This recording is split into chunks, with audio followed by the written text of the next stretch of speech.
ዓለማችንን ሽክርክሪ በ0.06 ማይክሮ ሰከንድ የሚያዘገየው ለቻይናም ብሎም ለዓለማችን ግዙፍ ግድብ የሆነው የትሪ ጎርጅ ግድብ 27.2 ሚሊዮን ኪዩቢክ ሜትር አርማታና 463,000 ቶን በላይ ብረት ወይም ከ463 ሚሊዮን ኪሎግራም በላይ ብረት ፈጅቷል። ከዳይሜንሽኑ ስንነሳ 181 ሜትር ከፍታ አለው። ቪዥዋላይዝ ለማድረግ ያህል ልክ የንግድ ባንክን ቁመት ያክል አካባቢ እሱን አካባቢ ያክላል። 2335 ሜትር አካባቢ ርዝመት አለው።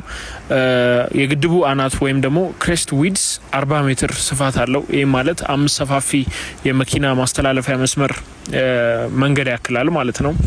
ግድቡ በሰከንድ 116,000 ኪዩቢክ ሜትር የማስተንፈሻ መስመር ወይም ደግሞ ስፒልዌይ ካፓሲቲ ያለው ውሃ የሚይዝበት የመያዣ ስፍራ ወይም ካችመንት ኤሪያ 1 ሚሊዮን ካሬ ኪሎ ሜትር ነው።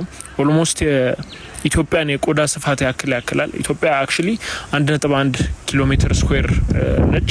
ከግድቡ አይነት ስንነሳ ግድቡ ግራቪቲ ዳም ነው፣ ማለትም በክብደቱ የውሃን ግፊት መቋቋም የሚችል ነው ማለት ነው። ሃይድሮስታቲክ ፕሬሸርን በራሱ ማስ መቋቋም የሚችል የግድብ አይነት ነው። የተለያዩ አይነት ግድቦች አሉ። ለምሳሌ በሀገራችን እንኳን ስንመለከት የተከዜን ግድብ ብንመለከት አርች ዳም ይባላል። ግማሽ ክብ ነገር ነው፣ አርች ነገር ነው። ስለዚህ በአርች ኢፌክት ሃይድሮስታቲክ ፕሬሸርን መቋቋም ይችላል ማለትም የውሃን ግፊት በግማሽ ክብ በሆነ ቅርጹ መቋቋም የሚችል የግድብ አይነት ነው የተከዜ ግድብ ማለት ነው። ሌላኛው ደግሞ የግልገል ግቤ አንድን ብንመለከት ኢምባንክመንት ዳም ይባላል። ማለትም ተፈጥሯዊ በሆኑ የአፈር የድንጋይ ሙሌቶች የተሰራ የግድብ አይነት ነው ማለት ነው። የግድቡን አላማ ስንመለከት ግድቡ ኃይል የማመንጨት አላማ አለው፣ ጎርፍ የመከላከል አላማ አለው።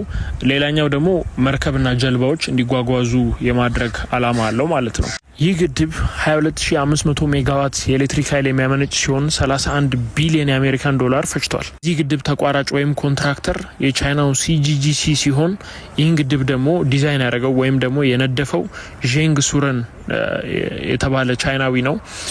የተጠቀመው ኮድ የቻይናውን ጂቢ ኮድ ሲሆን ግድቡን ደግሞ ታሳቢ አድርጎ ዲዛይን ያደረገው ለ7 ሬክተር ስኬል የመሬት መንቀጥቀጥ ነው ማለት ነው። የተጠቀመው ደግሞ የቻይናን የራሳቸውን ሀገር ኮድ ነው የተጠቀመው።